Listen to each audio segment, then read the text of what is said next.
Look at her. Don't they charge by the pound in here? The Iron Vulture's biker gang howled with laughter, their leather vests gleaming under the diner lights as Delilah Mercer sat still, pride flickering behind her pain. To them, she was just another easy target, an overweight black woman in the wrong place, at the wrong time. They had no idea who sat across from her, silent and steady, eyes calm as a gathering storm. Eli Mercer wasn't a man built for humiliation.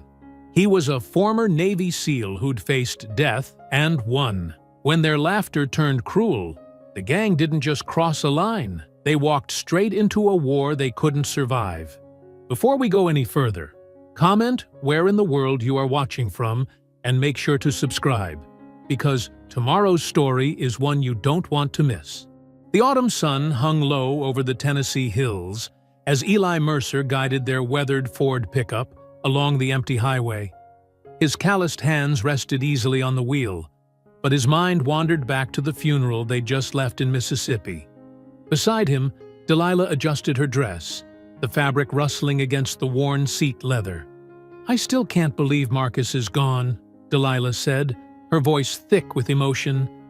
20 years of friendship. She shook her head, unable to finish.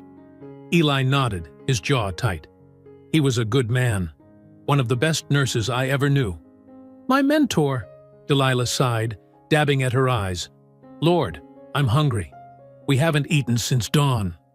The pickup's engine hummed steadily as they passed faded billboards and browning cornfields. After 3 hours of driving, the sight of Mason's Diner's neon sign glowing against the darkening sky was like a beacon. "Only place open on a Sunday afternoon," Eli observed, turning into the gravel parking lot. The tires crunched over loose stones as he parked between a rusty pickup and a gleaming Harley-Davidson. The diner's bell chimed as they stepped inside. The smell of coffee and fried food hung in the air, but the comfortable diner chatter died instantly. Heads turned, conversations stopped mid-sentence, and silverware clattered against plates as patrons stared. Delilah straightened her spine, holding her head high as they made their way to an empty booth. The vinyl seats squeaked under their weight, and Eli noticed how his wife's hands trembled slightly as she picked up the laminated menu. Trudy Lawson, the waitress, stood frozen behind the counter, coffee pot suspended in mid-pour. Her pale face flickered between fear and shame before she finally approached their table, her notepad clutched tight against her chest. "What can I—" she started, her voice barely above a whisper. "What can I get you folks?" "Coffee, please," Eli said quietly. "And the special." Delilah smiled warmly, trying to ease the tension. "I'll have the same, honey, and a slice of that cherry pie I see in the case." Trudy nodded quickly and hurried away, her shoes squeaking against the linoleum floor. The diner's atmosphere remained thick with unspoken hostility, punctuated by whispered comments and disapproving glances. The bell over the door jangled again, and the temperature in the room seemed to drop. Trent Mason swaggered in, followed by 3 members of his Iron Vulture's gang. Their leather vests creaked as they moved, decorated with vulture patches and white power symbols poorly disguised as heritage imagery.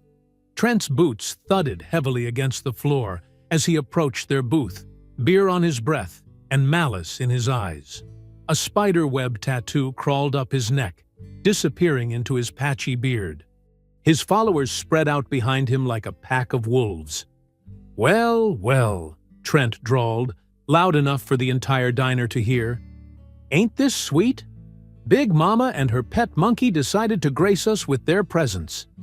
Eli's face remained impassive, but Delilah's fingers clenched around her menu. The diner had gone completely silent now, every eye fixed on their booth. Trudy returned with their coffee, her hands shaking so badly that liquid sloshed over the cup's rims. She tried to squeeze past Trent, but he blocked her path deliberately. "Now, honey," he said to Trudy, though his eyes never left Eli. "You sure you want to serve these folks? Might be bad for business, having their kind in here." "We're just trying to eat," Delilah said firmly, though her voice wavered slightly. "Like everyone else." Trent's attention snapped to her, his lips curling into a cruel smile. "Looks like you've done plenty of that already, sister. Ain't you heard? We got weight limits in here. Structural concerns and all that." A few snickers echoed from the other tables. Eli's expression hadn't changed, but something deadly flickered behind his eyes. His hands disappeared beneath the table, curling into tight fists. "Boy," Trent spat the word at Eli, "you need to learn your place. This here's a man's establishment, and you're wearing a man's skin like it's some kind of costume."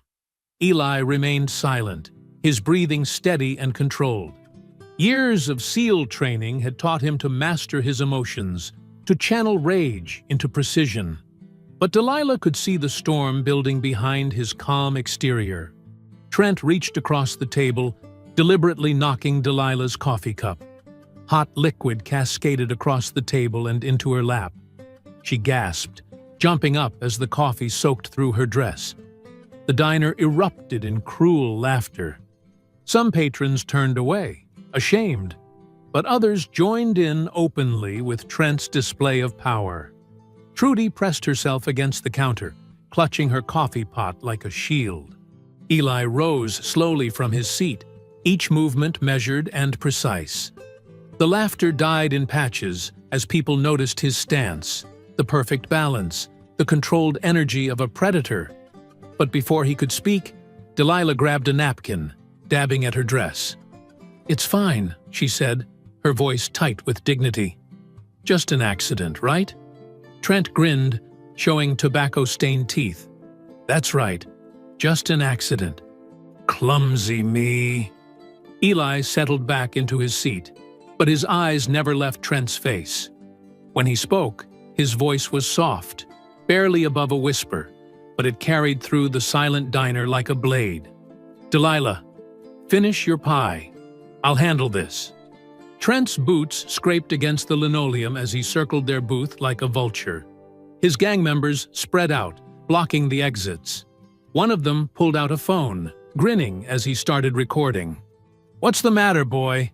Trent grabbed the back of Eli's chair, giving it a rough shake. "Cat got your tongue." He shoved again, harder this time, making Eli's coffee slosh onto the table. Delilah's hands trembled as she tried to eat her pie, keeping her eyes down.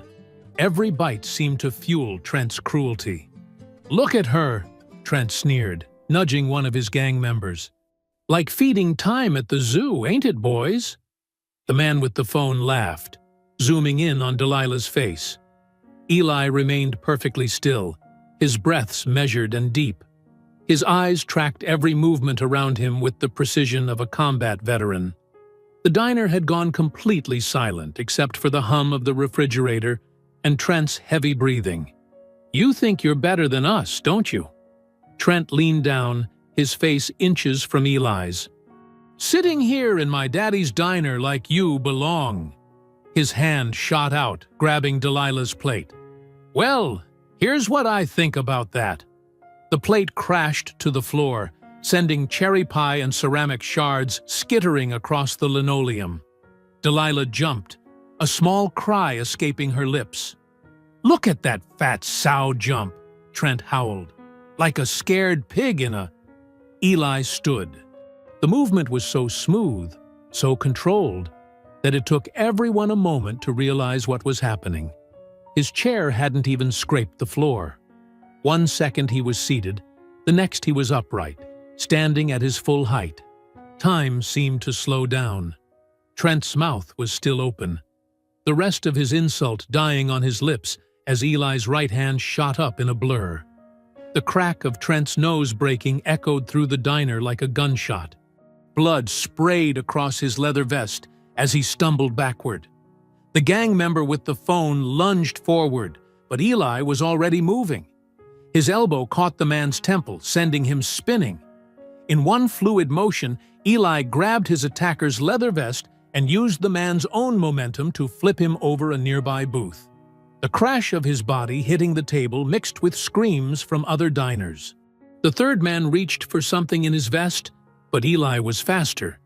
His hand clamped down on the man's throat like a steel trap, driving him back against the wall. The gang member's boots dangled inches off the floor as he clawed desperately at Eli's grip. "Eli, stop!" Delilah's voice cut through the chaos. "Please!" The entire sequence had taken less than 5 seconds. Trent lay curled on the floor, blood pooling between his fingers as he clutched his nose. The second man was motionless in the wreckage of the booth, and the third wheezed against the wall, his face turning purple. Eli's expression hadn't changed. No rage, no satisfaction. Just the cold efficiency of a trained warrior. He studied the man he held against the wall for a moment longer before releasing his grip. The gang member collapsed, gasping and coughing. The diner was frozen in shocked silence. Several people had their phones out now, recording the aftermath. Trudy stood behind the counter, the coffee pot still clutched to her chest, her face pale with terror. Eli straightened his shirt, brushing off invisible dust. When he spoke, his voice was calm and clear, meant for everyone in the room. "You just watched evil happen," he said, looking from face to face. "Remember that. Remember how it started. And remember how it ended." Delilah gathered her purse with shaking hands, stepping carefully around the broken plate and the groaning men on the floor. Eli placed a $20 bill on the table, smooth and deliberate, before taking his wife's arm. They walked toward the door together, their footsteps echoing in the stunned silence. Phones followed their movement, capturing every step. As they passed Trent, still curled on the floor, Eli paused. "The next time you want to test a man's patience," he said softly, "make sure you know what kind of man he is." The bell chimed as they stepped out into the parking lot. The afternoon sun had dipped lower, casting long shadows across the gravel. Behind them, they could hear the first whispers starting, the rustle of movement as people rushed to help the fallen gang members. Through the diner's large front window, Eli caught his reflection, a tall, composed figure in simple clothes, nothing about him suggesting the violence he was capable of, but there was something in his eyes now, a weight that hadn't been there before. Beside him, Delilah squeezed his arm, her touch both grateful and afraid. The phones kept recording as they walked to their truck. Some people had come out to the parking lot, keeping their distance but capturing every moment. Inside the diner, Trent's pained groans mixed with the sound of approaching sirens in the distance. Eli helped Delilah into the passenger seat, then walked around to the driver's side. His movements were still perfectly controlled, but now they carried the heavy certainty of a man who knew this moment would have consequences. The truck's engine rumbled to life, drowning out the whispers and the clicking of phone cameras. The late afternoon sun cast long shadows across Eli's backyard as he worked methodically on the fence. His hands moved with practiced precision, replacing rotted boards and tightening loose nails. The physical labor helped quiet his mind after the diner incident, each strike of his hammer driving back memories of the morning's violence. Inside their modest one-story home, Delilah's humming drifted through the screen door. She was making cornbread, her way of finding normalcy in chaos. The familiar tune of an old gospel song mixed with the rhythmic sound of Eli's work. The crunch of tires on gravel cut through the peaceful scene. Eli looked up as 2 police cruisers rolled to a stop in front of their house, their white paint gleaming in the evening light. Sheriff Randall Daniels stepped out of the first car, his badge catching the sun as he adjusted his gun belt. 2 deputies emerged from the second cruiser, hands resting casually on their holsters. "Evening, Mercer," Sheriff Daniels called out, his voice carrying a false friendliness that set Eli's nerves on edge. "Need to have a word with you." Eli set down his hammer carefully, wiping his hands on his work jeans. "Something I can help you with, Sheriff?" The screen door creaked as Delilah stepped onto the back porch, her flour-covered hands gripping the railing. The humming had stopped. Had some trouble down at Mason's today, Daniels said, moving closer. His boots crushed the grass Eli had just mowed that morning. Got 3 men in the hospital. One with a broken nose, another with a concussion, third one can barely speak from throat trauma. He pulled out a pair of handcuffs. That's assault and public endangerment, son. Those men attacked us first, Delilah's voice rang out, strong despite her trembling hands. They were harassing us, throwing our food. Ma'am, Daniels cut her off, not even looking her way. I'm gonna need you to stay quiet while I do my job. The deputies spread out, flanking Eli. Their hands hadn't left their weapons. I acted in self-defense, Eli said calmly, his military training evident in his controlled tone. There were witnesses, phone recordings. Funny thing about those recordings, Daniels smirked. They all seem to show you attacking 3 unarmed citizens without provocation. Turn around, hands behind your back. A truck engine rumbled, and Eli caught sight of Trent Mason parked across the street. His face was a mess of bandages, but his smug grin was visible even from this distance.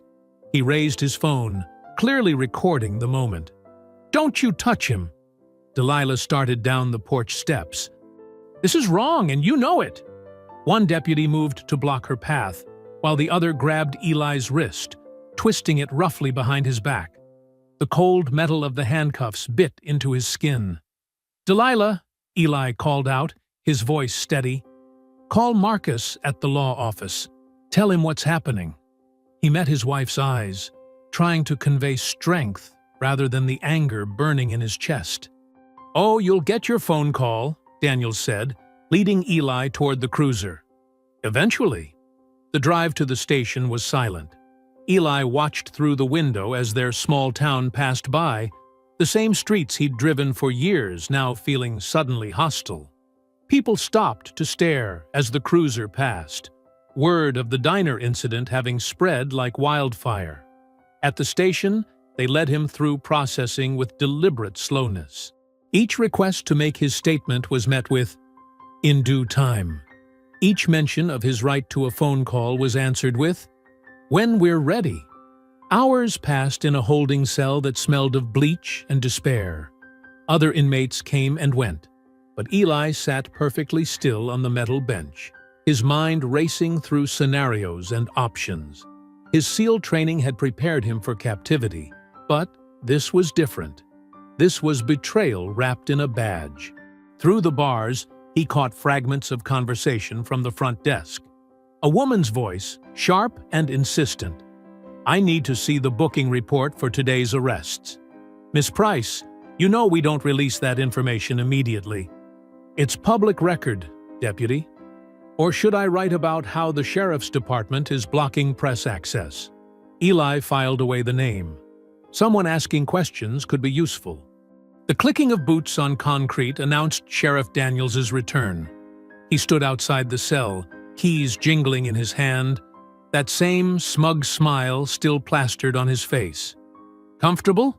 Daniels asked, leaning against the bars. "You know, I've been sheriff here for 22 years. Know what I've learned?"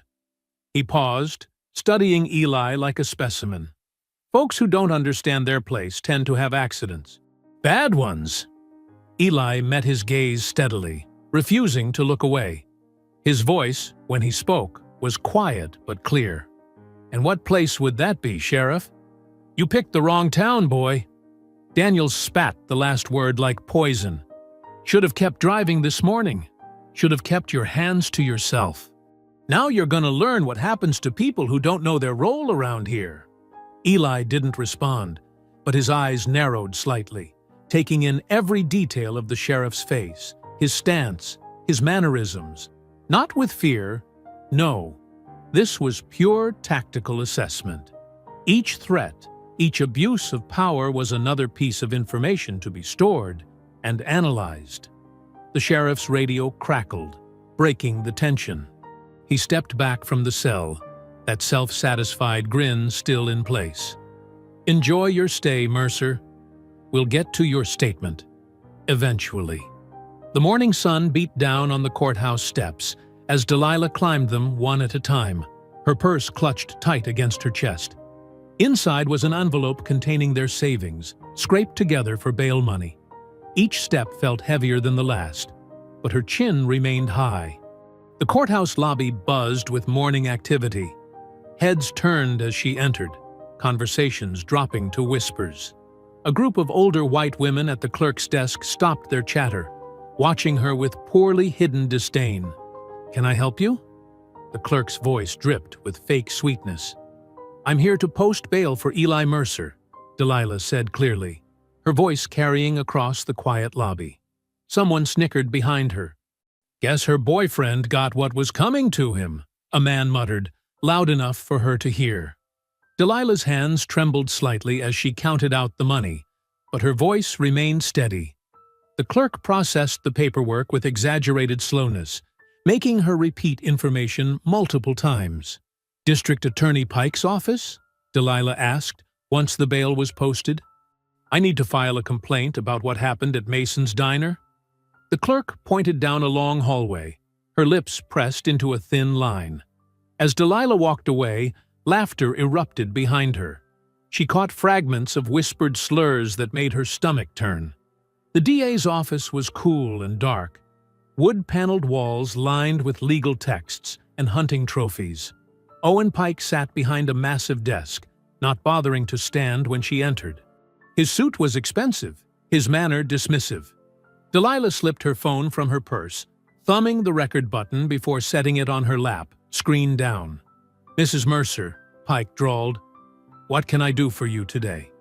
"I want to file a formal complaint about the attack at Mason's Diner," she said, pulling out her written statement. "My husband and I were assaulted. We have witnesses." "Attack?" Pike's eyebrows rose. "The only attack I'm aware of is your husband assaulting 3 respected members of this community. They threw our food, called us names, threatened us." "Mrs. Mercer," Pike interrupted, leaning forward, "let me be frank. Your husband caused serious injuries to 3 men. We have multiple witnesses stating he was the aggressor. You people always want trouble, then cry discrimination when you face consequences." Delilah's back stiffened. "You people! You know exactly what I mean." Pike's voice turned cold. "This isn't Mississippi. We don't tolerate troublemakers here, regardless of their background." "So you won't even investigate?" Delilah's voice shook with anger.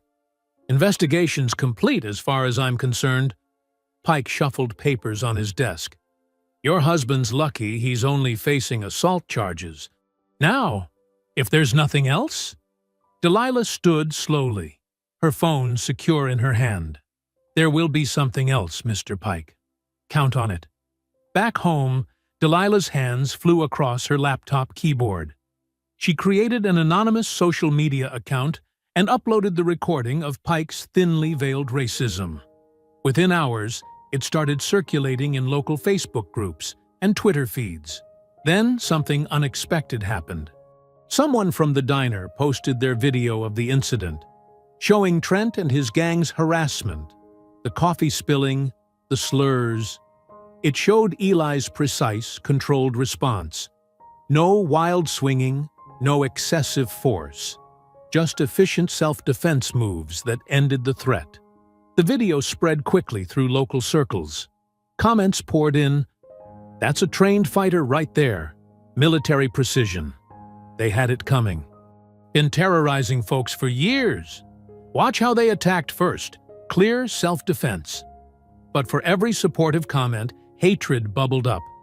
"Animals don't belong in decent establishments. Should have known his place. They're asking for trouble coming here."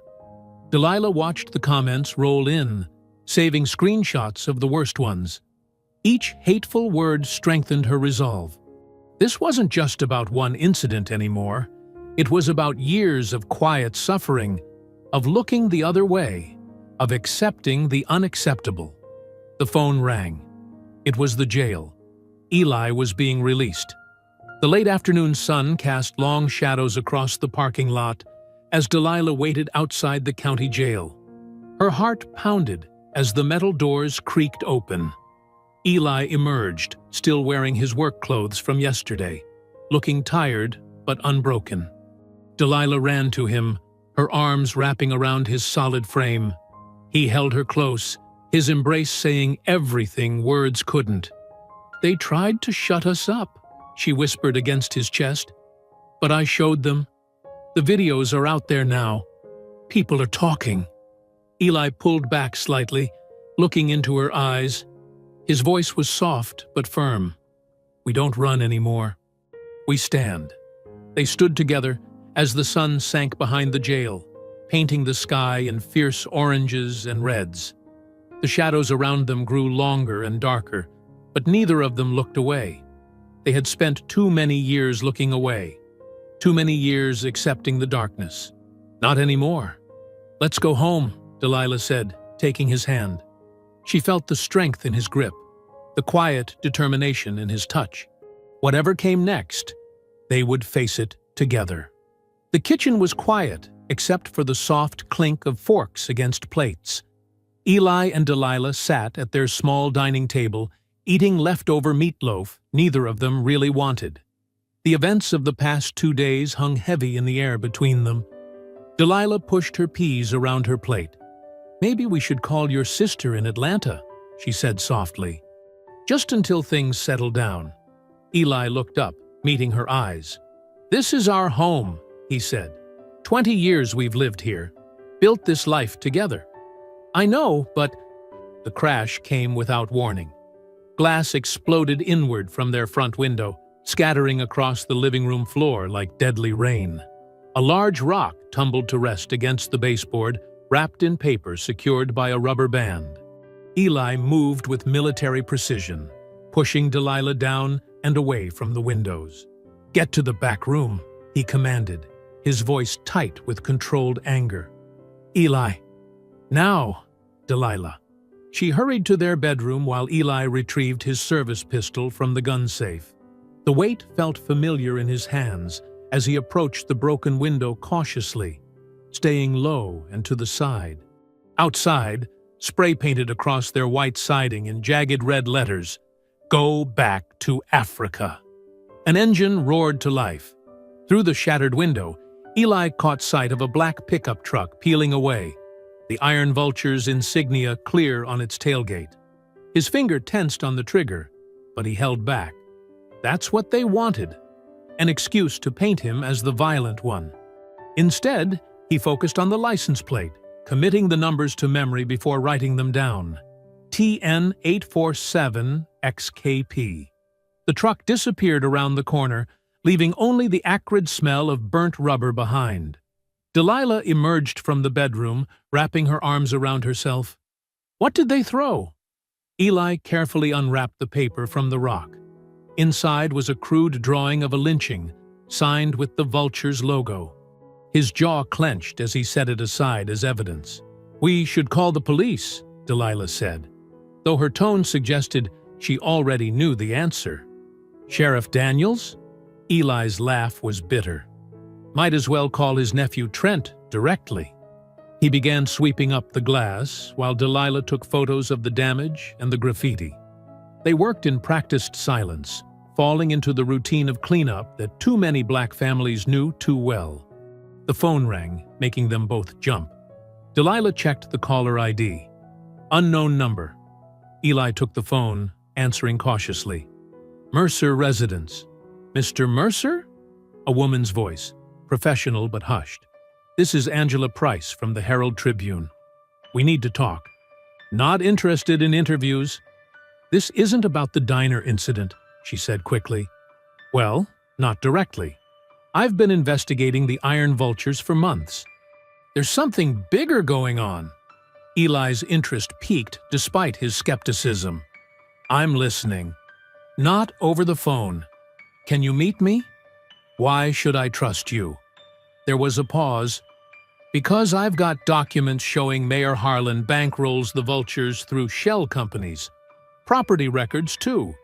Dozens of black families who've sold their land to his development corporation over the past 5 years. All at prices way below market value." Eli's mind raced. The diner was on that stretch of road. Old family properties that had mysteriously changed hands.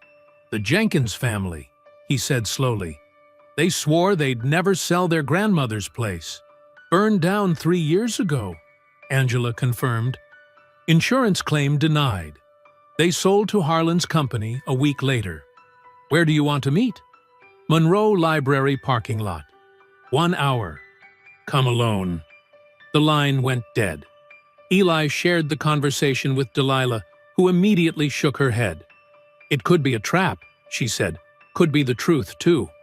Eli checked his watch. Those families deserved better than being scared off their land.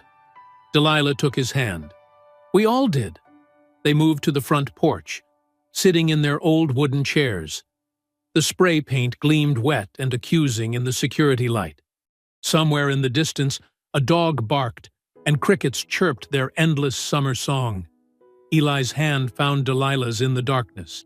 The weight of generational trauma pressed down on them. Nights like this, stretching back through decades, through centuries. Black families sitting on porches, watching their dreams get vandalized, their safety threatened, their dignity assaulted. His voice was barely a whisper when he spoke. It's not about me anymore. It's about every one of us they've buried quiet. The words hung in the humid night air. A truth too heavy to be carried alone, but too important to be set down. They sat there together, watching, waiting, knowing that tomorrow would bring either answers or more questions. But tonight, they had each other, and sometimes that had to be enough. Morning arrived with a heavy mist clinging to the fields. Eli pulled his old Ford pickup into the library parking lot, where Angela Price waited in her weathered Subaru. She climbed into his truck without hesitation, clutching a thick manila folder. Head out to Old Veterans Road, she directed, already flipping through her papers. The story's out there. They drove in silence past the town limits, where neat suburban homes gave way to overgrown fields. The mist thinned as the sun climbed higher, revealing a landscape of abandoned dreams. Stop here, Angela said, pointing to a burned-out shell of what had once been a proud farmhouse.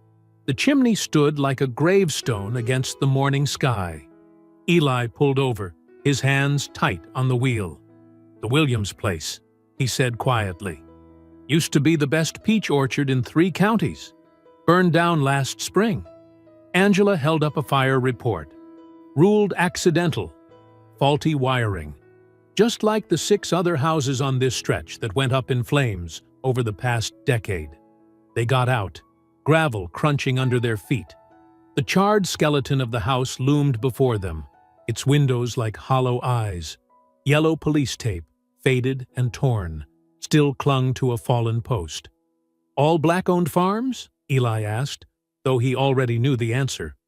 Angela nodded, pulling more documents from her folder. Every single one. And look who signed off on all the investigations. She handed him a stack of reports.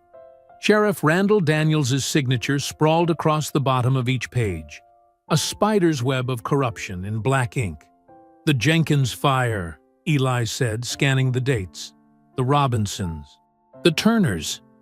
Each name was a family he knew. People who'd worked this land for generations, after coming home from wars, fought under the same flag that now seemed to mock their sacrifice. They walked the property's perimeter. Angela took photos, while Eli noted familiar patterns, burn marks that didn't match the official story, evidence of accelerants the reports conveniently overlooked. Here, he called, crouching near what remained of the back porch. See these marks? That's not electrical fire damage. Someone poured something here. Angela photographed the evidence.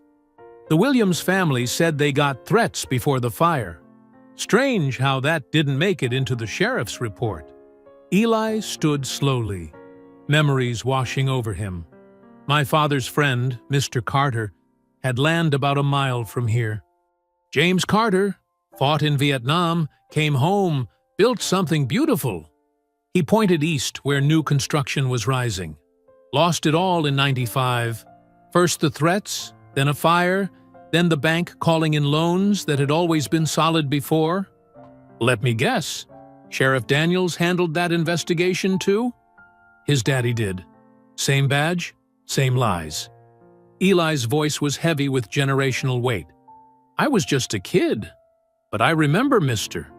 Carter's face when he had to sign those papers. Said it felt like being in Saigon again, watching everything burn. They spent the next hour documenting what they could. Angela's camera clicked steadily as Eli recalled details about each property. Who'd owned it, what they'd grown, how they'd lost it. The morning sun rose higher, burning away the mist, but not the shadows of history. Back in the truck, Angela spread her evidence across the dashboard. 7 fires in 10 years, all ruled accidental. All the land sold to Harlan Development within months. And look at this. She pulled out a map marked with red circles. Every property ties back to Black veterans or their children. People who had clear titles, good loans, strong farms. Until they didn't. Eli finished. They drove back toward town, the silence heavy with shared understanding.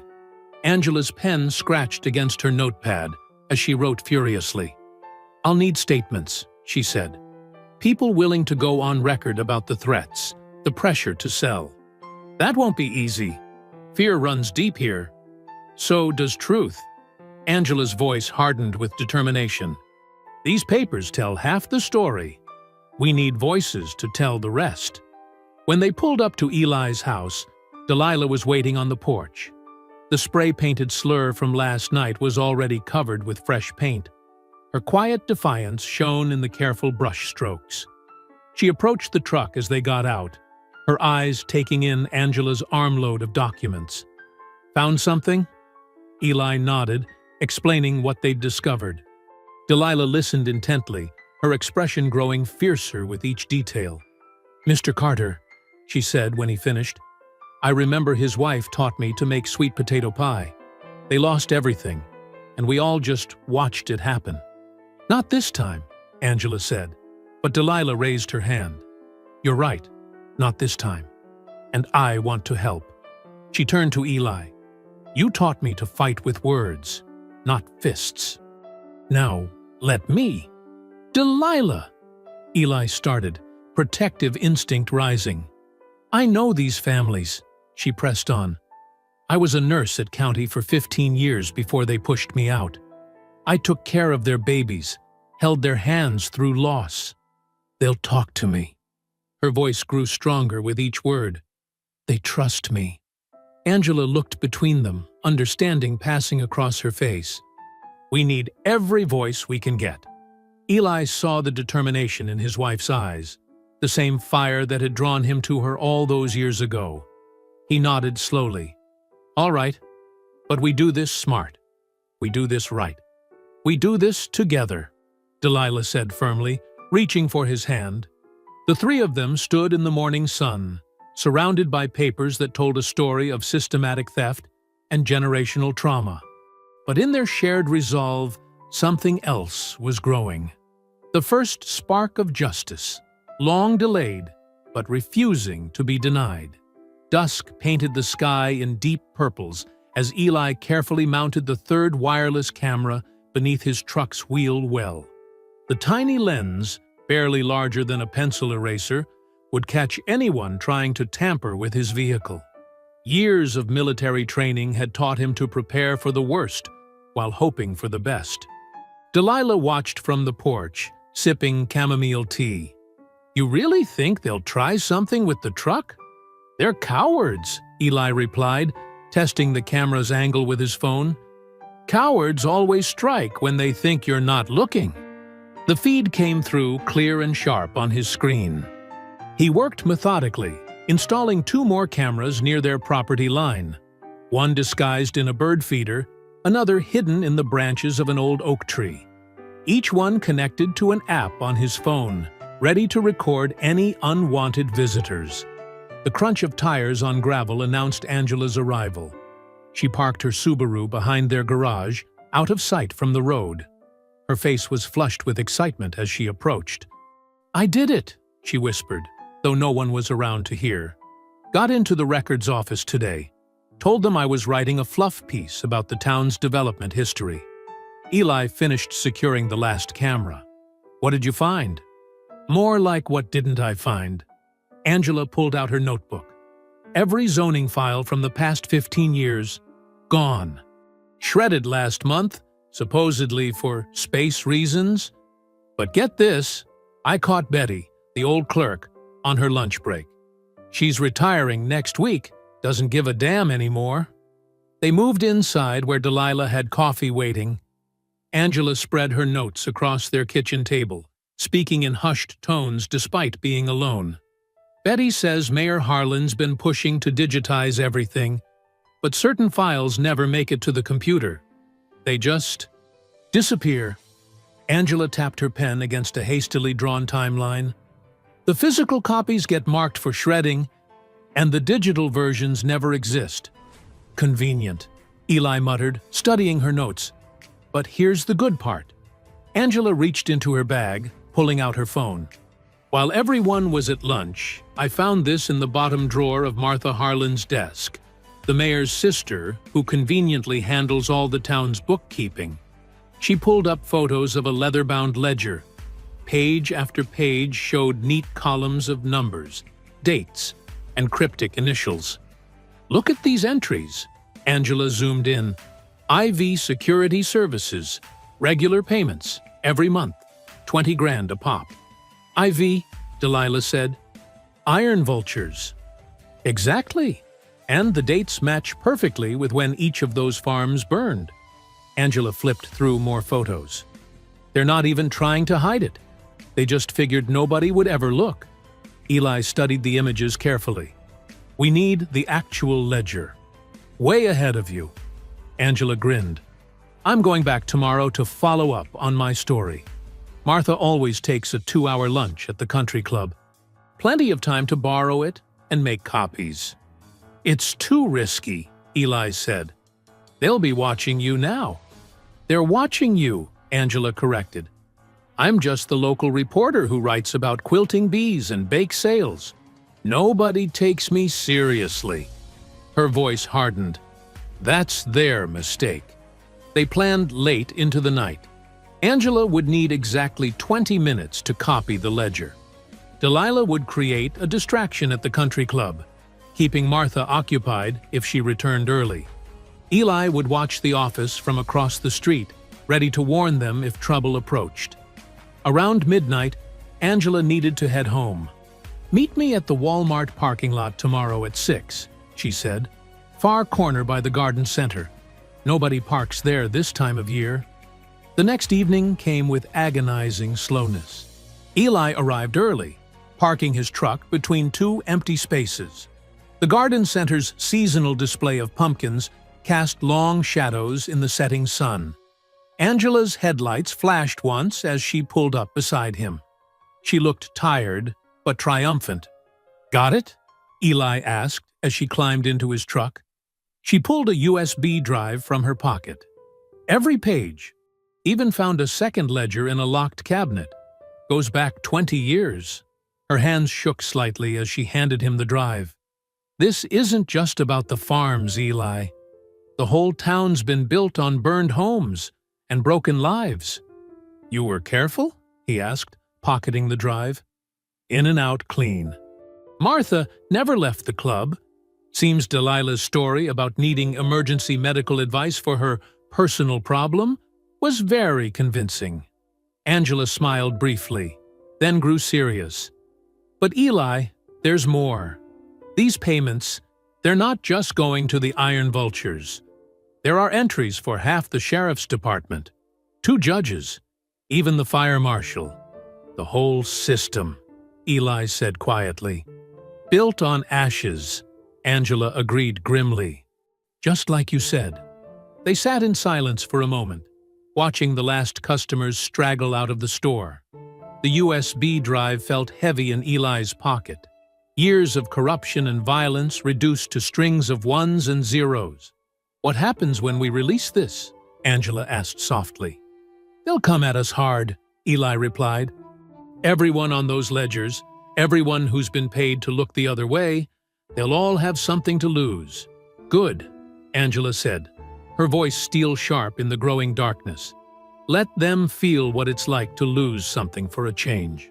The parking lot lights flickered on, harsh fluorescence casting their faces in stark relief. Angela gathered her things, pausing before she opened the door. "You were right about this town, Eli. About all of it."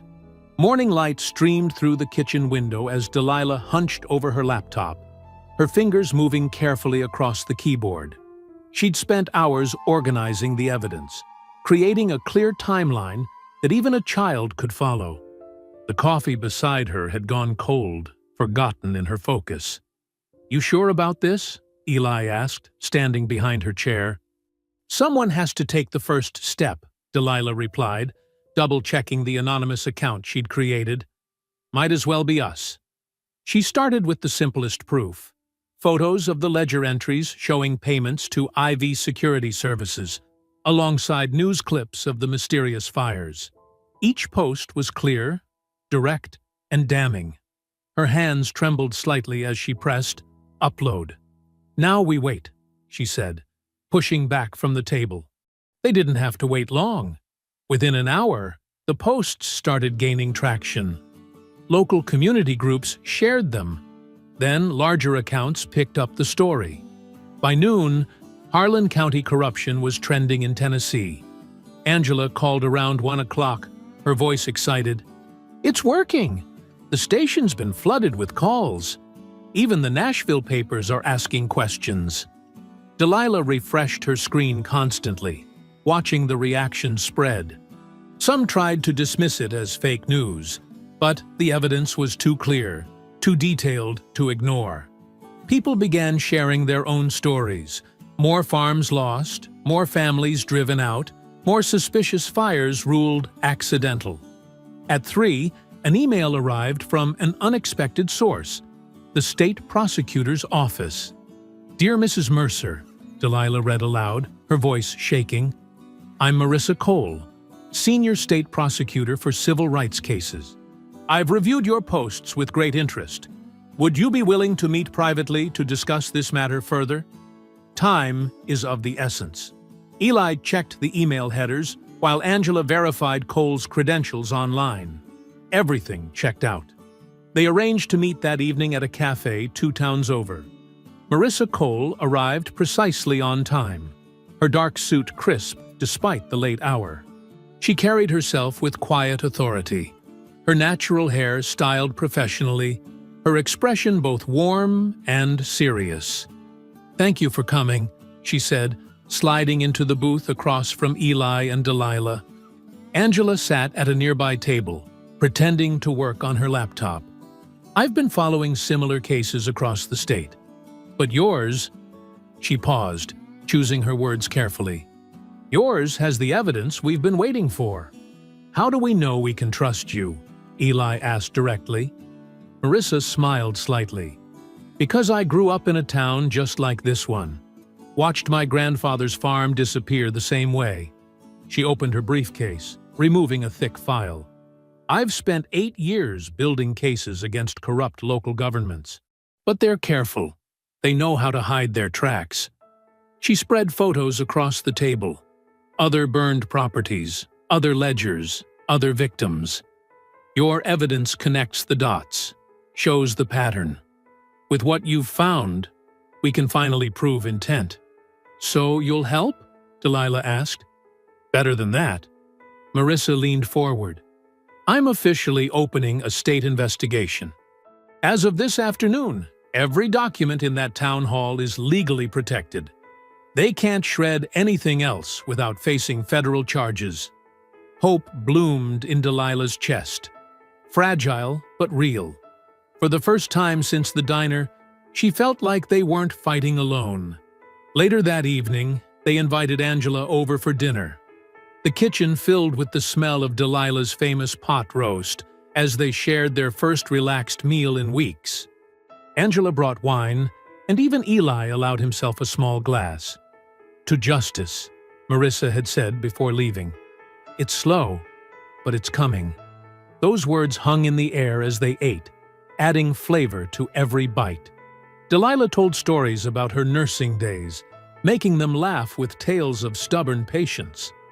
Angela shared embarrassing stories from her early reporting years. Even Eli cracked a few smiles, the tension in his shoulders easing slightly. "We should do this more often," Delilah said, serving second helpings. "When all this is over." "When we win," Angela corrected, raising her glass. The conversation flowed easily, punctuated by genuine laughter. The kind that comes from relief, from friendship forged in struggle, from the simple pleasure of good food and better company. "Anyone want coffee?" Delilah asked as she cleared the plates. "I'll help," Angela offered, following her to the kitchen. They chatted while measuring coffee grounds, their voices mixing with the gentle clink of cups. Eli stayed at the table, savoring the moment of peace. Through the window, he caught the glint of distant headlights on the road. A car parked just at the edge of their property, almost hidden by trees. He didn't mention it to the others, didn't let it break the warmth of the evening. But he noted the position, the make of the vehicle, the way it remained perfectly still in the growing darkness. The coffee maker gurgled to life, filling the kitchen with its rich aroma. Delilah's laugh rang out at something Angela said. For now, at least, they had this moment, this small victory of joy in the midst of their fight. The watching headlights could wait until tomorrow. "Who wants pie?" Delilah called from the kitchen. "Made it fresh this morning." The surveillance outside continued its silent vigil, but inside, surrounded by the warmth of friendship and the sweet smell of Delilah's peach pie, they allowed themselves to believe in the possibility of justice. Midnight cloaked the Mercer home in darkness, broken only by pale moonlight filtering through the trees. Eli slept lightly, a soldier's habit never quite forgotten. In the distance, neighborhood dogs began barking, first one, then another, creating a chain of warning across the quiet streets. His eyes snapped open. Boom!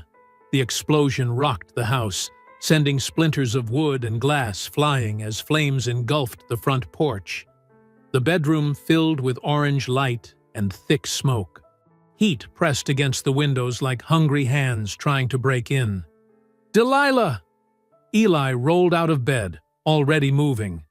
The smoke detector's shrill scream joined the chaos.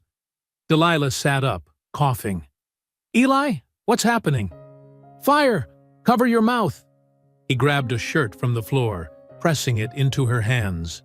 The hall outside their room glowed menacingly, flames already eating through the wooden floor. Another explosion rocked the house, this time from the back door. They were being boxed in.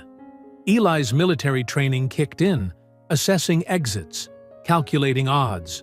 The window. It had to be the window. "Hold on to me!"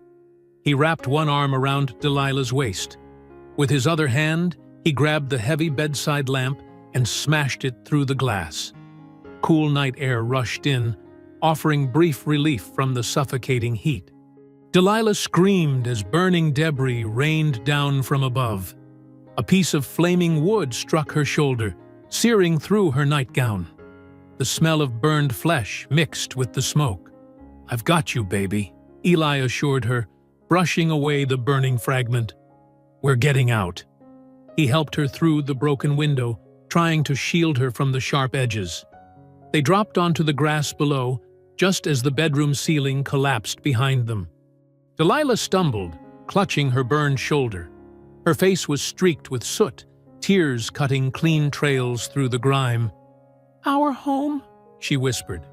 "Everything we built." The heat was unbearable now. Eli pulled her away from the inferno, watching helplessly as 30 years of memories turned to ash. Their wedding photos, his service medals, the quilt Delilah's grandmother had made, all of it feeding the hungry flames. Tires screeched on pavement. Angela's car skidded to a stop in front of the house, her headlights cutting through the smoke. She jumped out, running toward them. "I saw the flames from my place." She helped support Delilah's other side. "My God, are you okay?" Before they could answer, sirens wailed in the distance. Red and blue lights painted the smoke-filled sky. But instead of fire trucks, 3 police cruisers appeared first, blocking the street. Sheriff Daniels stepped out, his face illuminated by the burning house. He didn't look surprised, he looked satisfied. "Well, well," he drawled, walking toward them. "Looks like someone got careless with matches." "This was no accident," Eli growled. "You know exactly what happened here." "What I know," Daniels said loudly, for the gathering neighbors to hear, "is that you just torched your own house for attention, trying to frame good people for your publicity stunt." "That's insane," Angela protested, holding up her phone to record. "They were inside. Delilah's hurt." "Put that phone away," Daniels snapped. He turned to his deputies. "Arrest him." Domestic terrorism charges. 2 officers approached with handcuffs. Eli knew he could take them both. His body tensed, ready. But Delilah's soft touch on his arm stopped him. "Don't," she whispered. "Don't give them what they want." Finally, fire trucks arrived. Paramedics rushed to check Delilah's burns while deputies pulled Eli's arms behind his back. The cuffs clicked shut, cold metal against his skin, still hot from the fire. "She needs a hospital," Angela insisted, supporting Delilah as the paramedics led her to the ambulance. "Oh, she'll get one," Daniels smirked. "Can't say the same for him." They shoved Eli into the back of a cruiser. Through the window, he watched his life turn to embers. Delilah's face, brave despite the pain, disappeared into the ambulance. Angela stood in the street, still filming, her expression a mix of fury and determination. The cruiser pulled away. In the rearview mirror, Daniels's eyes met Eli's, cold with cruel triumph. "Guess you'll sleep warm tonight." Eli didn't respond. He watched his burning home shrink in the distance, the flames reaching toward the stars like desperate fingers. The heat had melted the vinyl siding, revealing the bones of the house beneath, just like the fire had exposed the rot at the heart of this town. He thought about Delilah's shoulder, the pain in her eyes. He remembered the careful way she decorated each room, making their house a home despite the hostile neighborhood. The garden she'd planted in the spring, full of tomatoes and peppers that would never be harvested now. The cruiser turned a corner, and the glow of the fire disappeared. Darkness pressed against the windows, broken only by occasional streetlights. Each flash illuminated Eli's reflection, calm, controlled, but his eyes burning with an intensity that matched the inferno they'd left behind. In his mind, he could still hear the explosion, feel the heat of the flames. He knew the truth. This wasn't just about him anymore. It wasn't even about the house. This was their enemies showing their hand, revealing how far they'd go to maintain their power. The radio crackled with fire department updates. The flames had spread to the garage. The roof had collapsed.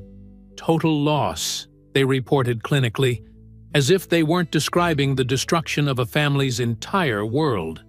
Morning sunlight crept through the narrow window of Eli's cell, painting a thin stripe across the concrete floor.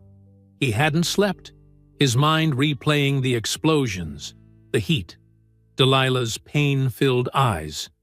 The cell block's fluorescent lights buzzed overhead, a constant irritant that matched his growing anger. The morning news droned from a TV in the guards area. Local man suspected of arson.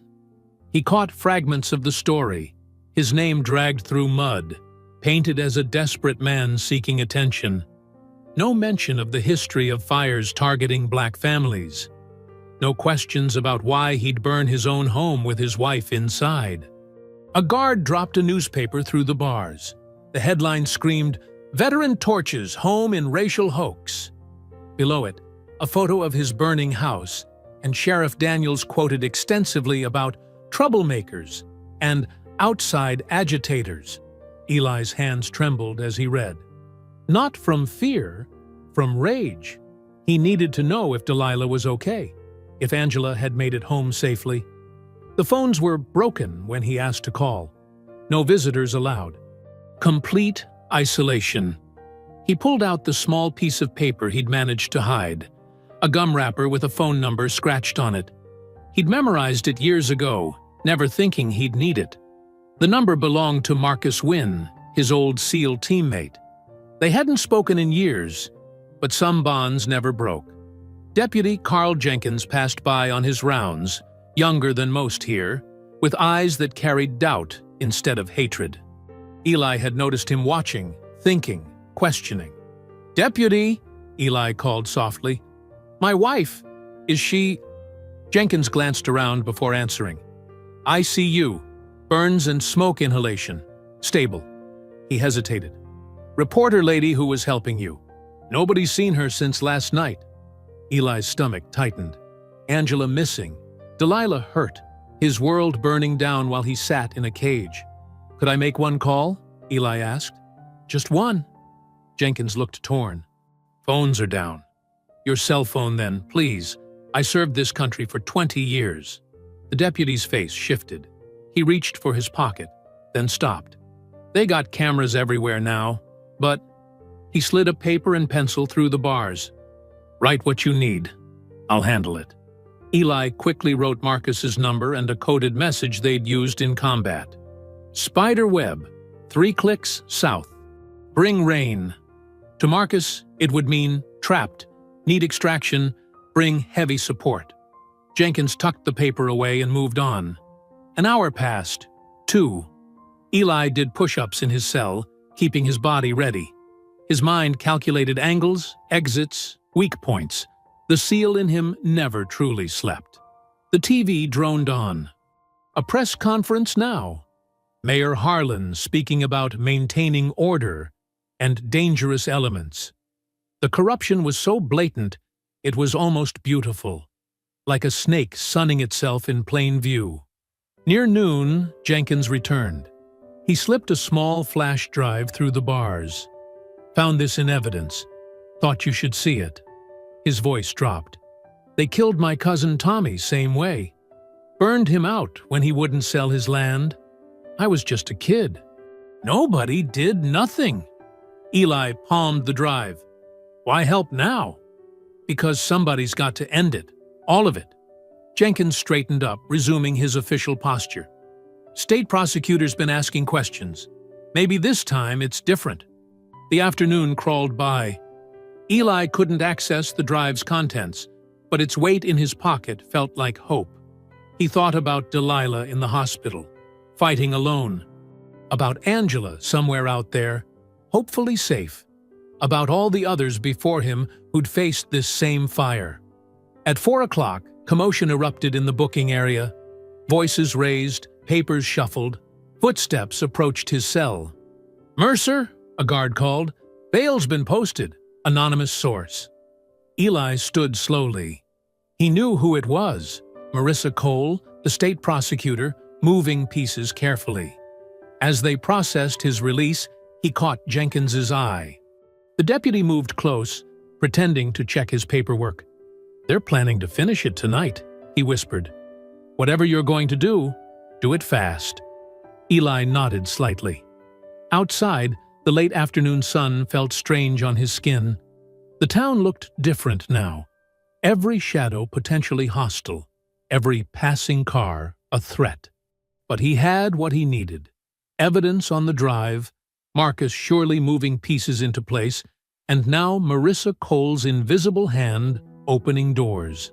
He walked calmly down the street, aware of eyes watching from the sheriff's office. Let them watch. Let them think they had him running scared. The time for fear was over. A text message buzzed on the cheap phone they'd returned to him. Unknown number. Hospital. Room 412. She's asking for you. Delilah. His heart ached to run to her, but he forced himself to walk normally, one foot in front of the other. A man just released from jail, heading to see his injured wife. Nothing suspicious about that. But inside, plans were already forming. The flash drive felt heavy in his pocket. Evidence of corruption finally caught on camera. Marcus would have received his message by now, calling in favors, gathering resources. And somewhere out there, Angela was hopefully doing what she did best, finding the truth and getting ready to share it with the world. They thought the fire would silence him. Instead, it had burned away his last hesitation. The old Eli might have tried to work within the system, might have hoped for justice through proper channels, but that Eli had watched his home burn while his wife screamed in pain. That Eli was gone, replaced by something harder, something that remembered every lesson combat had taught him about surviving when the odds turned deadly. The evening air hung heavy with summer heat as Eli crept through back alleys toward the old Miller property, a forgotten farmhouse on the edge of town where Angela had set up her safe house. His military training took over, each movement precise and silent, watching for tails or surveillance.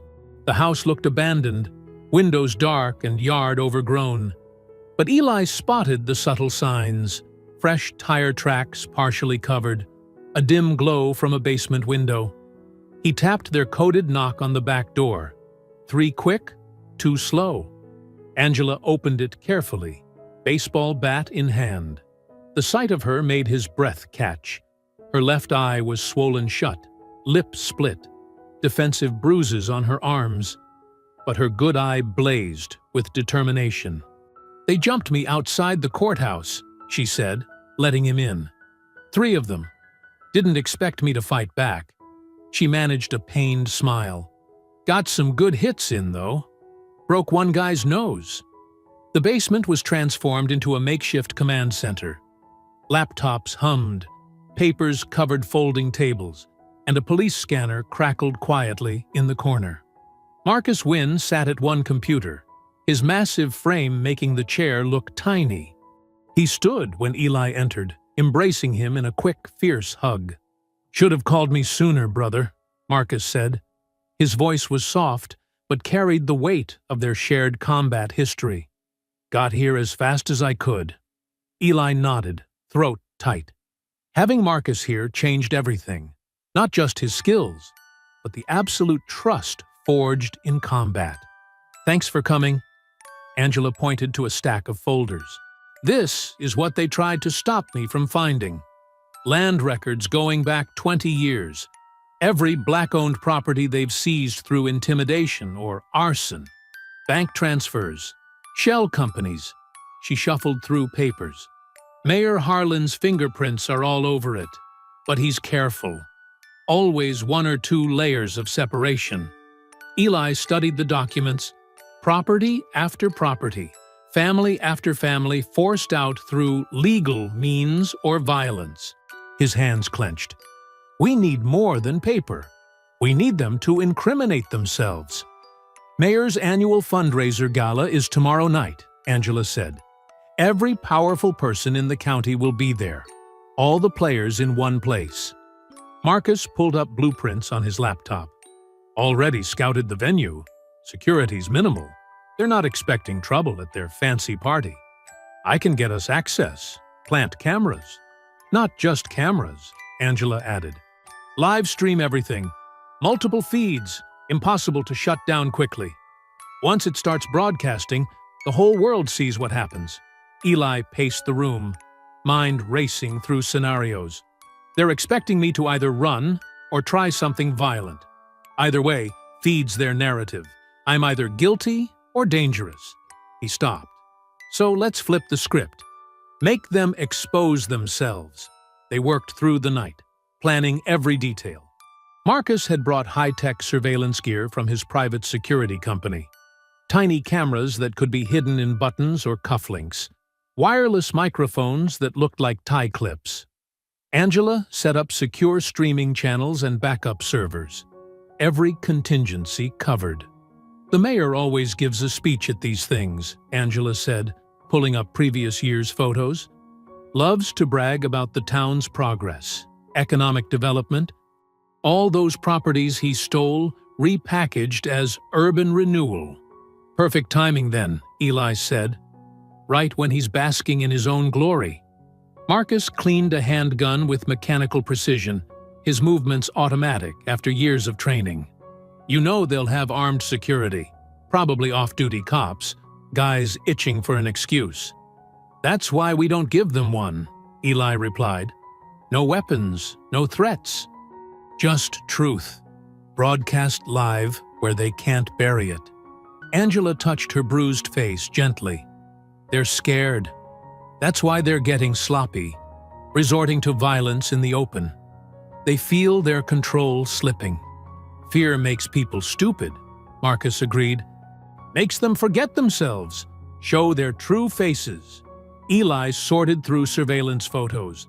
The mayor glad-handing at events, the sheriff's suspicious meetings, iron vultures intimidating people in broad daylight. Such arrogant confidence in their own untouchability. Delilah's still in the hospital because of them, he said quietly. Others lost everything. Some died. Also, these men could play kings of their little kingdom. He looked at his friends. Tomorrow night, the kingdom falls. They worked methodically, checking and rechecking equipment. Marcus modified a server rack to fit in a catering van. Angela wrote code to mirror the stream to hundreds of sites simultaneously. Eli memorized blueprints and practiced with the hidden cameras until every movement felt natural. Near dawn, they finally paused for coffee. The basement walls were covered in photos, documents, and diagrams, a web of corruption laid bare. 20 years of injustice about to be exposed in one night. You know what happens after, Marcus said. Win or lose, this town won't be safe for you anymore. Eli nodded. It hasn't been safe for a long time. We just pretended it was. Angela checked her feeds one last time. Everything's ready. Multiple angles, backup power, secure connections. She looked at Eli. They wanted to make an example of you. Scared people into staying quiet. They wanted a spectacle, Eli said softly, checking the hidden camera in his tie clip. Let's give them one. The morning sun began to creep through the basement windows. In 12 hours, the mayor's gala would begin. All those powerful people gathered to celebrate their own success. Unaware they were walking into their own exposure. Eli touched the bandage on his arm, where glass from his burning home had cut him. Some wounds needed to be shown to the world to heal. The neon sign of Mason's Diner flickered against the dark Tennessee sky, casting an eerie red glow across the empty parking lot. Trent's motorcycle roared into view, followed by the rumble of his gang's bikes. They scattered gravel as they skidded to a stop, their chrome pipes still hot and ticking in the night air. Eli's black truck pulled up quietly behind them, its headlights cutting through the darkness. He stepped out, his movements measured and precise. The same diner, the same players. But this time, everything was different. His phone was already recording, broadcasting live to thousands who had witnessed Trent's confession at the gala. You should have stayed down the first time, boy, Trent shouted, his voice cracking with fear disguised as bravado. His nose still showed the crooked evidence of their first encounter. Eli said nothing. He walked forward, his boots crunching on loose gravel. The wind picked up, carrying the smell of rain.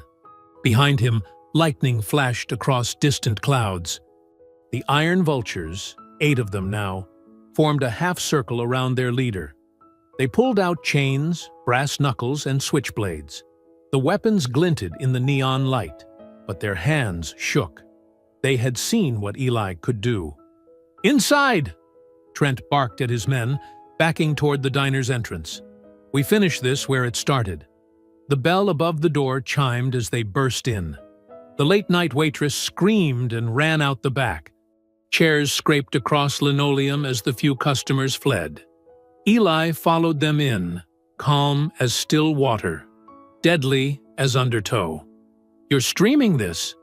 Trent laughed nervously, noticing Eli's phone propped on the counter. "Let them watch. Show them what happens to people who don't know their place."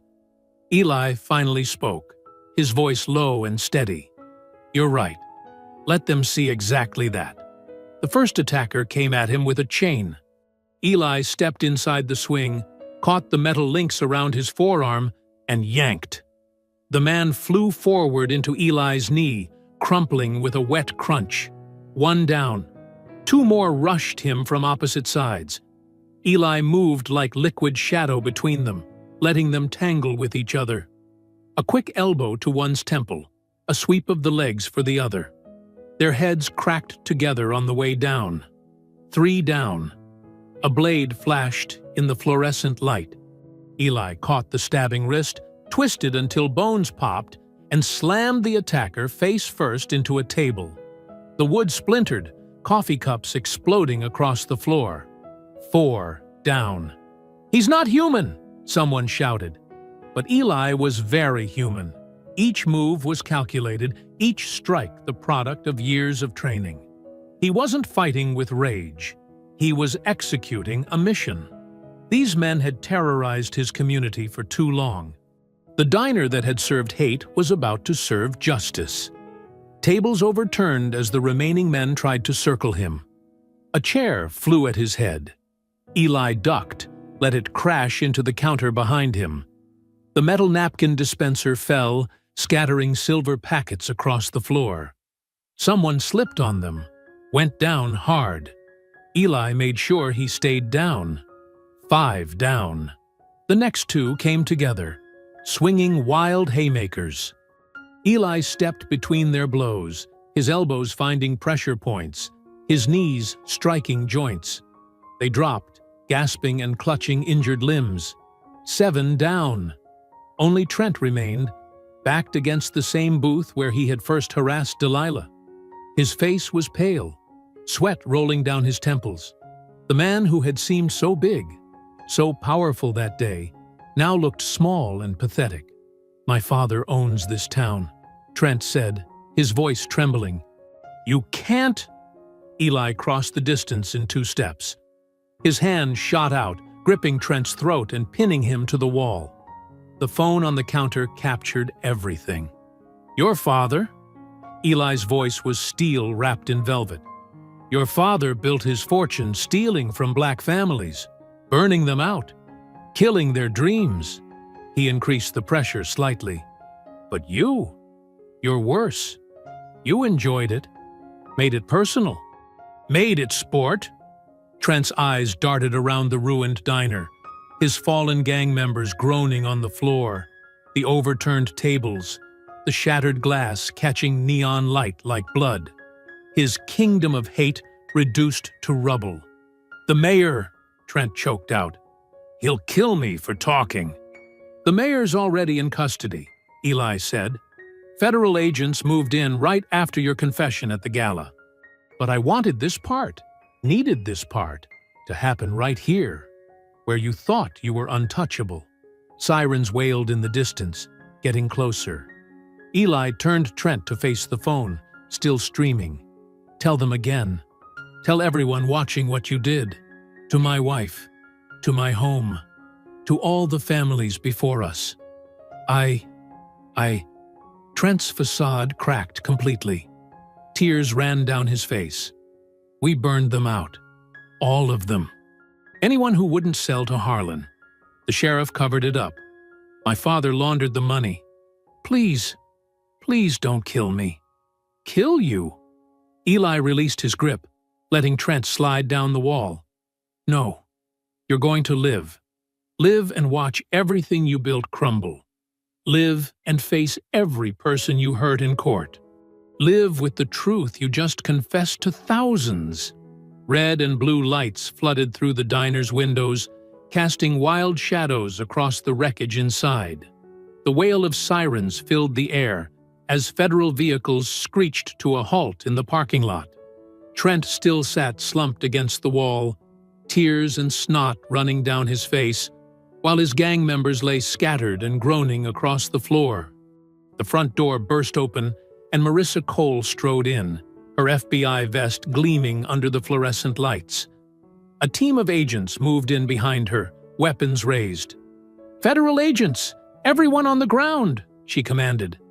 Eli raised his hands slowly, stepping away from Trent. "It's all recorded," he said, nodding toward his phone on the counter. Live streamed. His full confession. Angela Price rushed in behind the agents, clutching a thick manila envelope. Her face was still bruised from her earlier assault, but her eyes blazed with triumph. "We got everything, Marissa. Land deeds, bank transfers, doctored accident reports. 20 years of corruption." The scene outside grew more chaotic as local police cars arrived. Sheriff Daniels's voice boomed through the parking lot, demanding to take control of the scene. Marissa turned toward the door, her expression hardening. "Not this time, Sheriff. This is a federal operation now." Daniels shouldered his way past two agents, his face purple with rage. His hand moved to his holster as his eyes locked onto Eli. "You uppity son of a—" A dark blur slammed into the sheriff from the side. Marcus Wynn, Eli's former SEAL teammate, took Daniels down with practiced efficiency. The sheriff's gun skittered across the floor as they crashed into a booth. "Watch your six, brother," Marcus said, pinning Daniels with a knee to his back. "Some snakes bite when they're cornered." More agents poured in, securing the scene. They pulled Trent to his feet, cuffing him as he continued to sob. His gang members were zip-tied and lined up against the wall. Through the windows, Eli could see Mayor Harlan being led out of a black SUV in handcuffs, his expensive suit dirty and torn from resisting arrest. "Mr. Mercer," Marissa approached Eli, her voice professional but her eyes showing respect. "Your live stream reached over 50,000 viewers in the last hour. The governor's office is already calling for a full investigation into the county's leadership." Angela held up her phone, still recording. "The local news stations are picking it up now. Every major network in Tennessee will be running this by morning." She turned to Eli. "You did it. You broke their whole system wide open." Sheriff Daniels thrashed under Marcus's hold. "This ain't over. You can't—" "Can't what?" Marissa cut him off. "Can't arrest you for conspiracy? Obstruction of justice? Hate crimes?" She crouched down to meet his eyes. "We have tape of you taking bribes. Testimony from your own deputies. Bank records showing kickbacks from every suspicious fire for the past decade." The diner's parking lot had become a circus of flashing lights and gathering crowds. Local residents stood behind police tape, many holding up phones to record. Some looked shocked, others vindicated. The truth was finally too bright to ignore. Two agents hauled Trent past Eli toward the door. The gang leader could barely walk, his legs shaking. "My father," he whimpered. "Please, I want my father." "Your father's got his own problems," Marcus said, still holding Daniels down. "Whole Mason family's about to learn what justice tastes like." Angela moved closer to Eli, her voice low. "You should know. Someone leaked your service record to the press. Your medals, your commendations. The town's finding out exactly who they've been trying to run off." Eli shook his head. "That's not what this was about." "No," she agreed. "But it matters. They need to understand that the man they treated like dirt was a hero all along. Makes the shame hit harder." The sound of more vehicles approaching drew their attention. Through the glass, Eli saw a familiar car pull up. His heart stopped when the back door opened. Delilah sat in a wheelchair, pushed by a nurse from the hospital. Her arm was bandaged, her face still showing burns from the house fire, but her eyes, those eyes that had first made him fall in love, shone with pride and defiance. Eli moved toward the door, but Marissa touched his arm. "We still need your statement, Mr. Mercer." "Take it outside," Marcus suggested, seeing the look on his friend's face. "Man needs to see his wife." They helped Eli navigate through the chaos of evidence collection and arrested suspects. As he stepped into the cool night air, Delilah wheeled herself forward to meet him. The crowd behind the police tape fell silent, watching. "You shouldn't be out of the hospital," Eli said softly, kneeling beside her wheelchair. Delilah reached up with her good hand to touch his face. "Wasn't going to miss this. Not for anything." Her eyes swept over the scene. The arrested mayor, the cuffed sheriff, the fallen iron vultures being loaded into transport vans. "Told you the truth would burn brighter than hate." Tears welled in Eli's eyes as he pressed his forehead to hers. Around them, camera flashes popped like stars, recording the moment when justice finally came to their small Tennessee town. The neon sign of Mason's Diner buzzed overhead, no longer a symbol of segregation and fear, but a beacon marking the spot where change had finally, irrevocably, arrived. 3 weeks later, autumn painted the Tennessee hills in rich golds and crimsons. The morning sun cast long shadows across the newly paved parking lot of what used to be Mason's Diner. Fresh paint gleamed on the restored building, and a brand new sign hung proudly above the entrance. Mercer's Place, where everyone belongs.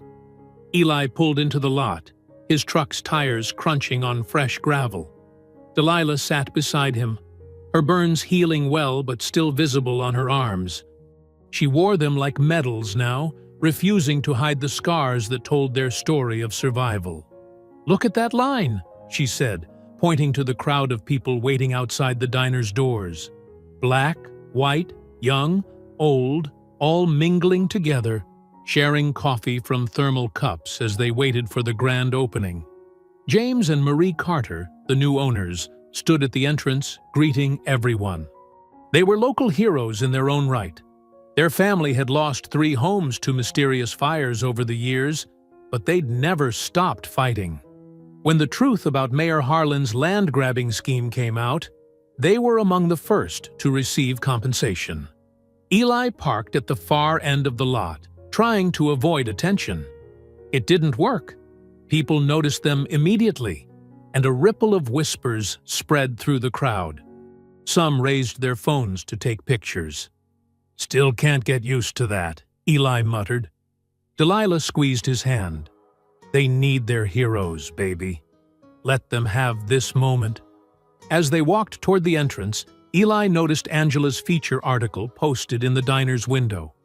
The National Tribune had run it last week. The veteran who fought back. How one man's stand against corruption changed a town. The story had gone viral, sparking investigations into similar patterns of discrimination across the South. James Carter spotted them and rushed over, his face beaming. "There they are, our guests of honor." He embraced Delilah carefully, mindful of her healing injuries. "Marie's got your usual booth ready. Can't open without our first official customers." Inside, the diner had been transformed. Gone were the dingy walls and worn fixtures. Warm lighting illuminated local artwork, and the booths were upholstered in rich burgundy. But it wasn't just the decor that had changed. The atmosphere felt different, lighter somehow, as if decades of hatred had been scrubbed away with the old paint. Marie Carter hurried over with 2 steaming mugs of coffee. "On the house, forever," she insisted. "After what you two started." "We just stood up," Eli said quietly. "You all did the rest." It was true. Once the truth about Mayor Harlan came out, the town had transformed itself.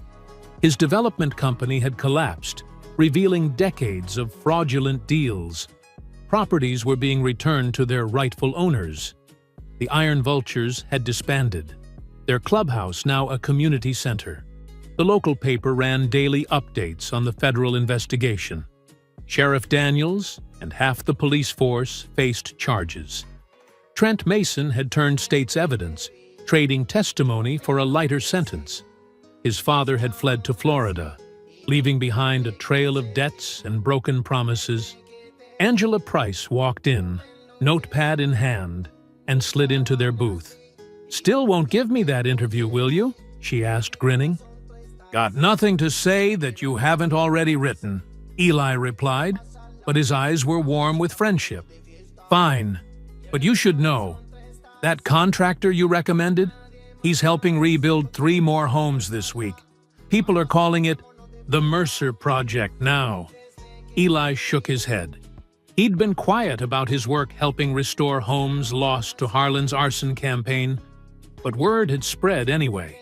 Local businesses were donating materials, and volunteers showed up every morning to help. The breakfast rush began flowing in. Every table filled with a mix of faces that would have been unthinkable just months ago. Children's laughter rang out, mixing with the clatter of plates and the hum of dozens of conversations. "Remember that morning?" Delilah asked softly, looking at the spot where it had all started. "When they spilled my coffee?" "Feels like another lifetime," Eli said. "Another world," she corrected him. "Look around, baby.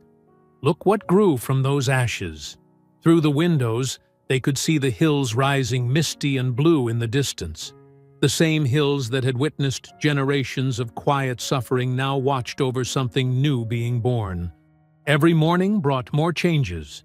New businesses opening, old wounds healing, bridges being built between communities that had stayed separated for too long. Marie brought over their usual breakfast order: waffles for Delilah, eggs and grits for Eli. The food steamed invitingly on plates decorated with the diner's new logo, a phoenix rising. "Saw your brother yesterday," Eli told Marie as she set down their plates. "He's doing good work with that youth program." "Who'd have thought?" Marie smiled. "A black man running the community center where the Iron Vultures used to plan their raids. Mama would have never believed it." The morning sun climbed higher, streaming through the windows and catching the silver in Delilah's hair. She had refused to cover her burns, just as she refused to be ashamed of her size or her voice anymore. Her laugh carried across the diner, full and free, the way it used to before fear had tried to silence it. Eli watched her, his heart full.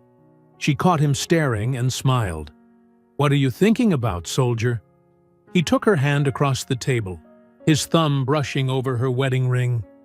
The same ring that had glinted in the firelight the night their house burned, now shining in the dawn of something new. "We didn't just fight back," he said softly. "We changed everything." I hope you enjoyed that story. Please share it with your friends and subscribe so that you do not miss out on the next one. In the meantime, I have handpicked 2 stories for you that I think you will enjoy. Have a great day.